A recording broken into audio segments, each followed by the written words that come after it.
Once the package is ready, and the package spells out exactly what it entails and what is due to the pilgrim makes his payment. A tour operator is advised to have a binding contract between himself and the pilgrims. You have paid 1, 2, 3, 4 for the services A, B, C, D. And this is what we are going to provide. Name of the hotel, name of the airline, time of departure, everything. And that contract is signed. Once it is signed, it is binding. Once it is signed, you have exempt yourself. You have created a cover for both the pilgrim and yourself from litigation, from misunderstanding. If all tour operators keep it in mind that we are serving Allah by serving the pilgrims, and that we are facilitating for the pilgrims to do their obligation as Muslims, since Hajj is one of the pillars of Islam, we will reduce a lot of problem.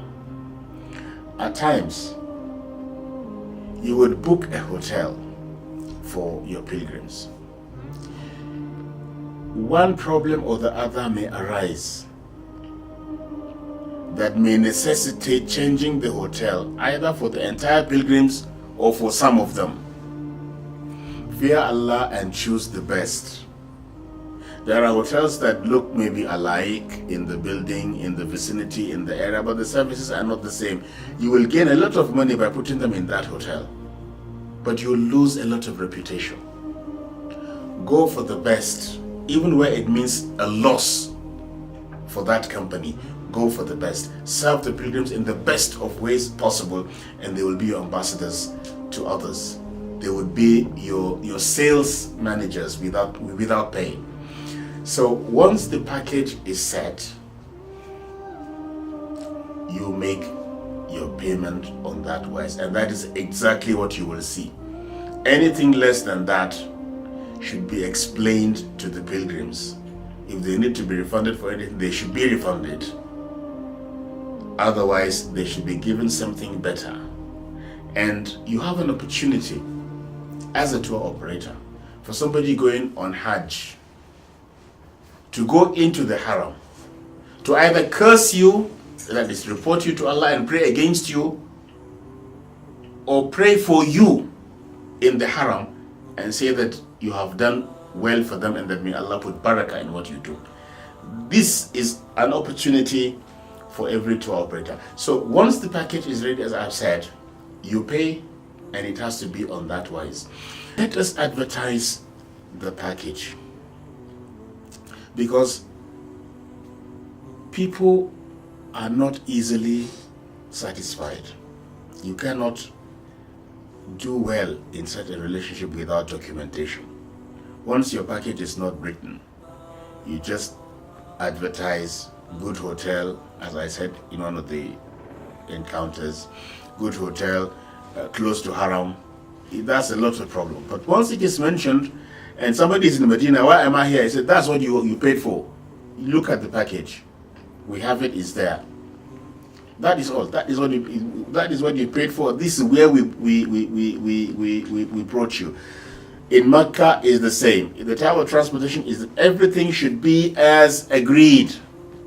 Nothing should be out of it. That is why the package is important.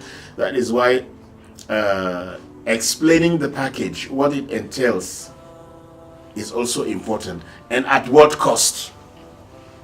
Let it be explained so that whoever signs pays for it. That is what he has paid for. He will not ask for anything more than that. There may be problems in the hotel or in the feeding arrangement or in the transportation. What is important is to explain always to people. Don't allow people to assume.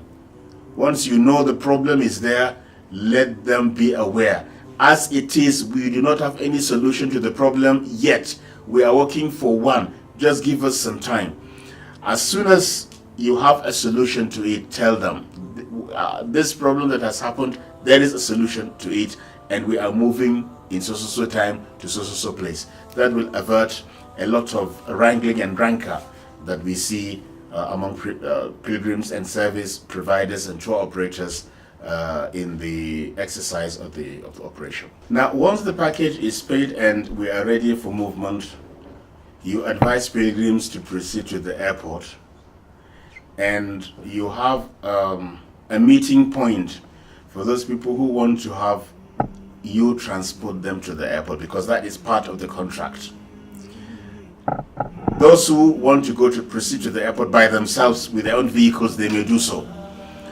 Those that want to be transported under your own arrangement as part of the package should be assembled at a point whereby they will be taking all of them to the airport. But before that, there is the induction course, because if the state pilgrims boards and agencies will be educating pilgrims for a very long time to prepare them for this journey. If a tour operator is not only looking for money, but for money and for reward, then they should be able to organize an induction course for their pilgrims, whereby they would have scholars who know Hajj to come and teach them what Hajj is all about, the rituals, the movements, the tawaf, the sa'i, the stoning jamarat, donning of the ihram, and so on, what women should do, what women cannot do, how they should relate with other men, and how men would relate with them,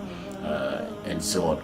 Induction course means expending extra money on organizing it, but it is worth organizing because it gives a lot of information, and it saves a lot of people from wasting their money. Because if you pay for Hajj, you do not know what Hajj is all about, and you go there and you performed a Hajj that is deformed, then you have not actually performed what you should have as a Muslim. So in organizing an induction course, and by it passing information, not only teaching the rituals, but you start organizing yourself.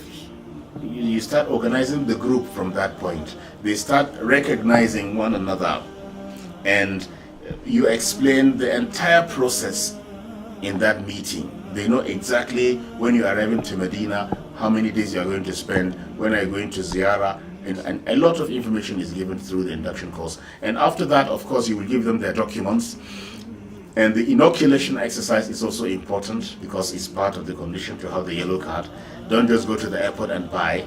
Bring the medical personnel to the induction course to actually administer those injections and drugs to people, so that you will do the right thing. Of course, at times when you go to Saudi Arabia, you still see them forcing our pilgrims, because they know we buy the yellow card at the airport. They force our pilgrims to have a second inoculation, and they give drugs and so on. The doctors say we can take it twice, there is no problem, but normally we do that. And I think it is important that everybody follow that system, so that we'll do the right thing. So after that, you move to Medina.